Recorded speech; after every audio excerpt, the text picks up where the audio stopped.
নমস্কার, বাঙালি ইনভেস্ট করো চ্যানেলে আপনাদের সবাইকে স্বাগত। আমার আজকের ভিডিওটা দেখুন। কেন মিউচুয়াল ফান্ডের এত বাড়বাড়ন্ত? আপনাকে তো জানতে হবে। না জানলে কেন মিউচুয়াল ফান্ড জিনিসটা কি আপনি জানবেন কি করে? কেন এত বাড়বাড়ন্ত হলো? মিউচুয়াল ফান্ড তো সবাই পড়ছেন, মিউচুয়াল ফান্ড সাইআই অ্যাড যাচ্ছে, সবাই আমরা দেখতে পাচ্ছি। যে এত বাড়বাড়ন্ত কেন? কারণ হচ্ছে 1991 সালের এলপিজি হওয়ার পর। এলপিজি সংস্কার মানে কি?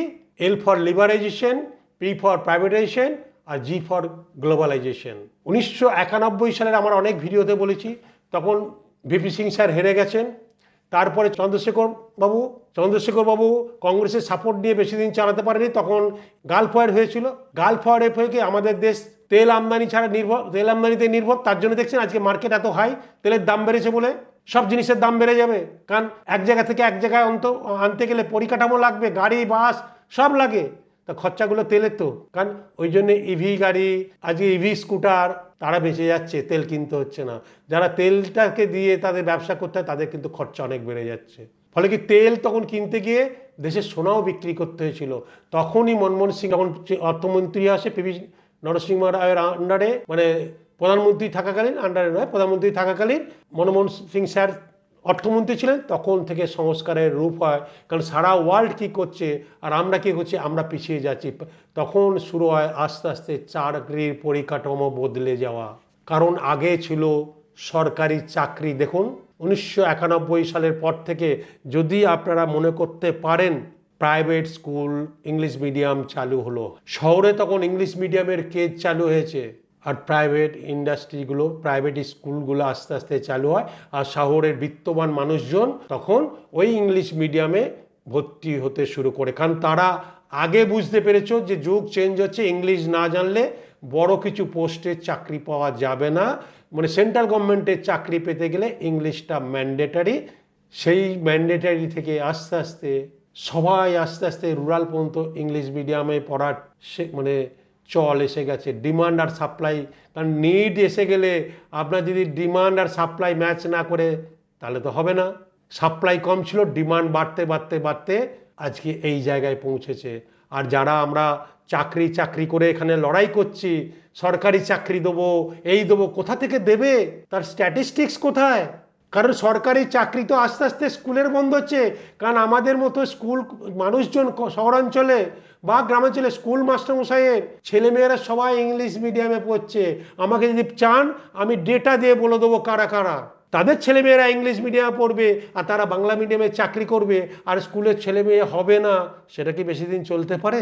ফলে স্কুলের চাকরি কমে যাচ্ছে, কারণ স্কুল, প্রাইমারি স্কুল, রিজনাল ল্যাঙ্গুয়েজের স্কুল সারা ভারতবর্ষের 67,000 উপরে বন্ধ হয়েছে। স্কুলে একটা চাকরি হতো, স্বাস্থ্যক্ষেত্র হতো, সেখানেও প্রাইভেটাইজেশন দেখেছেন, ছো মেরেছে। গভর্নমেন্ট হসপিটালে আর কেউ খুব এমার্জেন্সি হলে সব মেডিক্লেমের মাধ্যমে প্রাইভেট হসপিটালে। রেলেও আগে কত চাকরি হতো, এখন কি হচ্ছে? ডিজিটাইজেশনের যুগে আপনি দেখতে পাচ্ছেন। আগে ছিল এলআইসি অফ ইন্ডিয়া, কত লোক চাকরি পেত। আজকে প্রাইভেটাইজেশন সব হয়ে গেছে। দেখুন ব্যাংকেও প্রাইভেটাইজেশন হয়ে যাচ্ছে। তাহলে আগে সরকারি চাকরি, সে সেন্ট্রাল গভর্নমেন্ট হোক আর স্টেট গভর্নমেন্ট হোক, পেনশন ছিল। হ্যাঁ না না আপনারা বলুন। সুরক্ষা ছিল। আজকে ব্যাংক যেমন একদিকে সংকুচিত হচ্ছে, এলআইসি যেমন স্ট্যান্ড অ্যালোন বিল্ডিং দাঁড়িয়েছে, বাকি 25খানা লাইফ ইন্স্যুরেন্স কোম্পানি এদেশে ঢুকে গেছে। সেখানে কিন্তু প্রচুর লোক চাকরি পেয়েছে যাদের পেনশন নেই। প্রচুর প্রাইভেট স্কুল তৈরি হয়েছে, প্রচুর মানুষ চাকরি পাচ্ছে, পেনশন নেই। কারণ ওই যে চাকরি সুরক্ষা, একটা গভর্নমেন্ট চাকরি পেয়েছি সারা জীবন নিশ্চিন্ত, একদম তাই ছিল। কিন্তু বর্তমানে নেই নেই নেই। আপনারা সবাই দেখতে পাচ্ছেন একটা পোস্টের জন্য কত মানুষ অ্যাপ্লাই করছে। এবার ব্যাংক দেখুন, পিএসইউ মানে state bank, bank of Baroda, PNB, আরও কয়েকটা ব্যাংক আছে। আস্তে আস্তে কত ব্যাংক মার্জ হয়েছে, কোম্পানি, আর কত প্রাইভেট ব্যাংক খুলেছে সেটা দেখুন। চাকরি আছে প্রাইভেট ব্যাংকে, বাট ওখানে ইউনিয়নবাজি চলবে না। কাজ করো, পয়সা নাও, পারফরমেন্স দেখাও, পারফরমেন্স বোনাস নাও, নাহলে যাও। সবার মনে এই চাপটা তৈরি হয়েছে, কারণ ওখানে কোনো ইউনিয়নবাজি হয় না।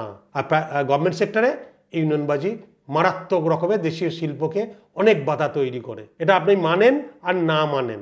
ফলে কি হচ্ছে, সরকারি চাকরি আস্তে আস্তে, স্কুল, কলেজ, প্রাইভেট ইউনিভার্সিটি দেখুন মুহুর্মুহুর হয়ে গেছে। আর আগে সরকারি কলেজে চান্স পাওয়া যেত না 3rd ডিভিশনে পাস করেও, আর এখন ফাঁকা, কত সিট ফাঁকা ফাঁকা প্রায় দিন বেরোচ্ছে। কারণ এটা বাস্তব চিত্র জানলে আপনি নিজেকে সেইভাবে রেডি করতে পারবেন। আগে কি হয়েছে, এইবার আসছি, পেনশন নেই, সরকারি চাকরি একসঙ্গে কমছে, আর প্রাইভেট একই সঙ্গে সব সেক্টরে কমতে শুরু করেছে, আর একই সঙ্গে তাদের পেনশনের সুরক্ষা নেই প্রাইভেট চাকরিতে। তা প্রাইভেট চাকরিতে সুরক্ষা নেই, তখন তারা ইনভেস্টমেন্ট হ্যাবিট যদি 40-45-এ তাড়িয়ে দেয়, সেই সময় আমি কি করব, তাহলে আর্লি ইনভেস্টমেন্ট তারা স্টার্ট করতে শুরু করছে। তারা জেনে গেছে এখন life insurance not a investment. Life insurance মানে এখন হচ্ছে আমার ইনকাম বা আমার লাইফটাকে প্রোটেকশন দেওয়া to my family. It's my responsibility cum liability. Insurance আজকে এন্ডোমেন্ট পলিসি বা এগুলো ইনভেস্টমেন্ট নয় নয় নয়। কারণ যে রিটার্নটা দিচ্ছে সেটা আমাদের ইনফ্লেশন বিট করতে পারছে না। কারণ আগে 89 সালের আগে আপনারা নিজেরা দেখুন ব্যাংকের ইন্টারেস্ট কত, পিপিএফ এর ইন্টারেস্ট কত, নিজেরা চেক করুন, আর বর্তমানে কত। আজকে যে 7.1 বা 2% পিপিএফ বা এফডি রিটার্ন হয়, ইনফ্লেশনও তো সেম। তাহলে আমার টাকার গ্রোথ কোথায়? মানে আজকে যদি 7% ইনফ্লেশন হয় আর 7% গ্রোথ হয়, তাহলে 10 বছরে আজকের যা টাকার ভ্যালু 10 বছর পর যেটা বেড়ে হয়েছে একই ভ্যালু। তাহলে আমি যদি 45 বছরে আমার চাকরি চলে যায়, আমি খাবো কোথায়? আমার টাকাটা বাড়বে কোথায়? তখন থেকে কিন্তু মিউচুয়াল ফান্ড 1991 সালের পর থেকে আরও অ্যাগ্রেসিভ হতে শুরু করলো। কারণ তখন থেকে কি হলো, ইন্স্যুরেন্স রেগুলেটরি বোর্ড তৈরি হলো। কারণ আগে ছিল RBI, reserve bank of India আর ইনকাম ট্যাক্স। তারপর শুরু হলো insurance regulatory board, IRDA, insurance regulatory development authority. তারপর হলো কি SEBI, security exchange board of India. হলো না। তারপর হলো কি পিএফআরডিএ, পেনশন ফান্ডের আলাদা বডি হয়ে গেল। কারণ এনপিএস এগুলো তখন দেখুন সব প্রাইভেটাইজেশন হয়ে গেছে। 2000 এখনকার যারা সরকারি চাকরি মানে সেন্ট্রাল গভর্নমেন্টে পাচ্ছে, তাদের কি পেনশন আছে? তাদেরও সুরক্ষা নেই। সেই জন্য সরকার এনপিএস চালু করেছে, সেখানে ইকুইটিতেও টাকা খাটানো যায় অ্যাজ পার ইউর উইশ। কেন ইকুইটি মার্কেট ভালো? আমি অনেক এক্সাম্পল দিয়েছি। আজকে আপনি ব্যাংকে বা এলআইসি ব্যাংকে টাকা রাখছেন, এফডি করছেন, আর life insurance corporation of India, কেউ খারাপভাবে নেবেন না, একসময় ইনভেস্ট বলে সেটাকে রাখতেন, ট্যাক্স বেনিফিট নিতেন, মূল্যও পাবো না মূল্যও পাবো, এটা ছিল কনসেপ্ট। হ্যাঁ না? সেখানে আপনারা টাকা ইনভেস্ট করছেন, আর তারা সেখানে আমার টাকা নিয়ে এত কোটি কোটি লোককে চাকরি দিচ্ছে, পেনশন দিচ্ছে, গ্র্যাচুইটি দিচ্ছে, তারপর প্রফিট দেখাচ্ছে। তাহলে আমি যদি এলআইসিআই ইন্ডিয়ার বা স্টেট ব্যাংক বা পিএনবি বা যে কোনো ব্যাংক বলছি সরকারি ব্যাংকের শেয়ার কিনতাম, টাকা আমি নিয়ে পালিয়ে যেত? হ্যাঁ না আপনারা উত্তর দিন। কারণ আপনারা জানেন না, বোঝেন না, সেই জন্য এখানে ভয় পান। এই ভয় পাওয়াটাই আপনাদের জীবনের মূল শত্রু। আজকে আমি পার্সোনালি আমার ব্যাংকে 1 কণা এফডি দেখাতে পারবেন না পিপিএফ দেখাতে পারবেন, বাট মিউচুয়াল ফান্ড শেয়ার আমার দেখতে পাবেন। অ্যান্ড আই হ্যাভ মেড মানি। কারণ এর জন্য ধৈর্য লাগে, লং টার্ম ভালো পরামর্শদাতা লাগে। সো এফডি রিটার্ন 7%, যেখানে ইনফ্লেশন বিট হচ্ছে না, ইয়াং জেনারেশনরা সবাই আস্তে আস্তে মিউচুয়াল ফান্ডে বিশেষ ঢুকতে শুরু করেছে। কারণ আজকের দিনে সবাই এই ডিজিটাল মিডিয়ার মাধ্যমে বা ডিজিটাল প্ল্যাটফর্মের মাধ্যমে সব কিছু, চাকরির অনিশ্চয়তা, এলপিজির পরবর্তী যুগে স্টার্টআপের কালচার, জিগ ইকোনমির সব মিলে স্থায়ী আয়ের নিশ্চয়তা কমে গেছে। তাই মানুষ নিজের ভবিষ্যৎ সুরক্ষার জন্যে জেনে বুঝে মিউচুয়াল ফান্ডে ইনভেস্ট করতে যাচ্ছে। কারণ আমার ঠিক মাল ইনভেস্ট করতে চাইলে মেন কি, জানুন, বুঝুন, দিয়ে ইনভেস্ট করুন। হ্যাঁ না আমি বারবার বলি, আগে জানুন। অনেক অ্যাপ আছে আপনাকে সমৃদ্ধি করছে, জানাচ্ছে, অ্যাওয়ারনেস বাড়াচ্ছে, কিন্তু আপনি কিভাবে করবেন সেটা আপনি এখন ওকে নিজেকে জানতে হবে, বুঝতে হবে, দিয়ে করুন না। কারণ সরকার এলপিজি পরবর্তী সময়ে মিডিয়া ক্যাম্পেইন হচ্ছে, মিউচুয়াল ফান্ড সাইয়া, বিভিন্ন সেলিব্রিটিরা সরকারে সেখানে কি বলবো অ্যাড দিচ্ছে। এই যে ওয়ার্ল্ড কাপ চললো, দেখলেন কত মিউচুয়াল ফান্ড সাইয়া অ্যাড দেখুন।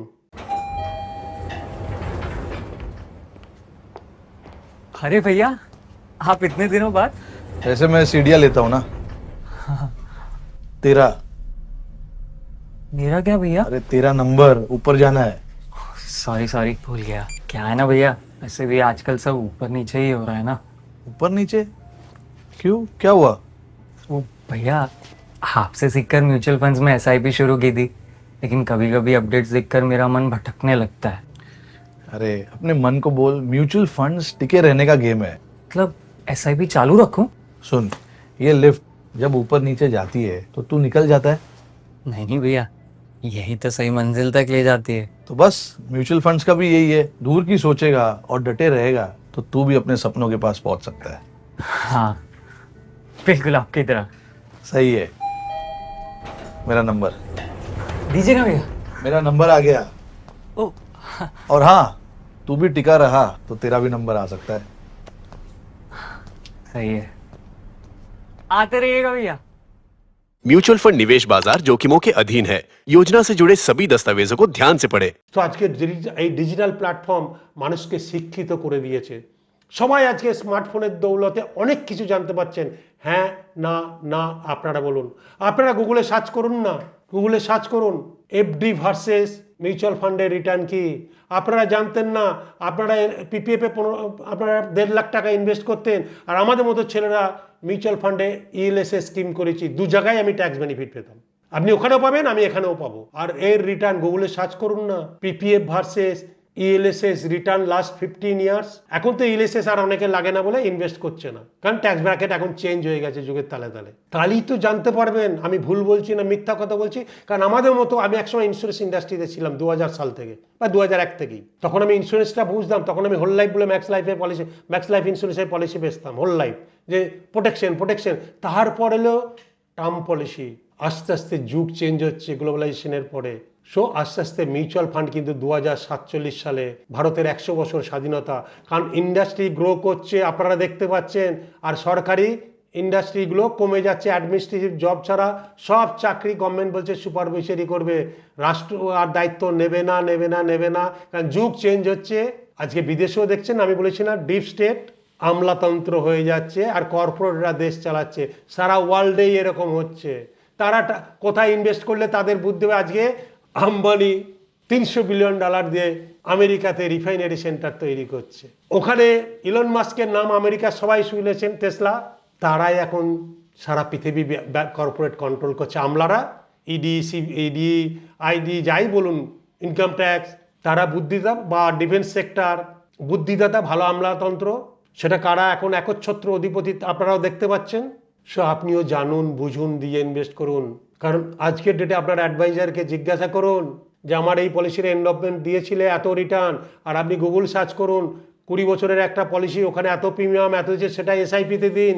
যে প্রিমিয়ামটা দিচ্ছেন অ্যানুয়াল 12 দিয়ে ভাগ করে ওটা মান্থলি এসআইপি করুন, দিয়ে এসআইপি ক্যালকুলেটারে দেখুন আপনি কত পাবেন।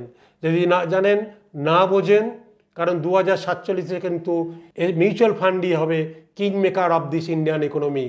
কারণ এখন থেকে সেটা জানুন, বুঝুন আর ইনভেস্ট করুন, তবেই আপনি পারবেন। সো জানতে হলে, বুঝতে হলে আমাদের হোয়াটসঅ্যাপ নাম্বারে ফোন করুন। যারা রিটায়ারমেন্ট প্ল্যানিংয়ের উপর জানতে চান, বুঝতে চান, যাদের বয়স 50 ঊর্ধ্ব, তারা আমাদের হোয়াটসঅ্যাপ নাম্বারে লিখুন রিটায়ারমেন্ট প্ল্যানিং, বয়স আর কোথা থেকে বলছেন।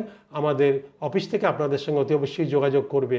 আর সমস্ত অ্যাডভাইজার বন্ধুদের কাছে, কারণ ওই কমিউনিটি আমি একসময় বিলং করেছি, তাদেরকেও বলছি চেঞ্জ হন।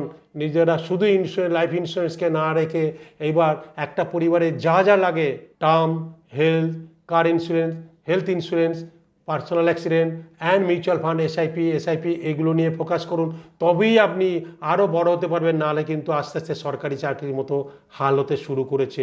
আপনি মানুন আর না মানুন, মানলে ভালো, না মানলে সেটা আপনার ব্যক্তিগত ব্যাপার। আমার মনে হয়েছে আমি 2012 পরে নিজেকে চেঞ্জ করে আজকে এই জায়গায় তৈরি করেছি। সমস্ত বাঙালিকে বলবো নিজেরা জানুন, বুঝুন, দিয়ে ইনভেস্ট করুন। নিজেরা জানুন, বুঝুন, দিয়ে একটা মানে সত্যিকারের পরামর্শদাতা হন। তাহলে দেখবেন আপনাকে মাথায় তুলে রাখবে এবং আপনার কোনোদিন অসুবিধা হবে না। কারণ ইনভেস্টার গ্রো করলে তবেই আপনি গ্রো করবেন। আপনি গ্রো করবেন, ইনভেস্টার গ্রো করবে না, এটা কোনোদিন আর হবে না। আস্তে আস্তে যুগ চেঞ্জ হচ্ছে। মাথায় রাখলে ভালো, না ভালো রাখলে সেটা আপনার ব্যক্তিগত ব্যাপার। অতএব সবাই ভালো থাকবেন, সুস্থ থাকবেন। নমস্কার।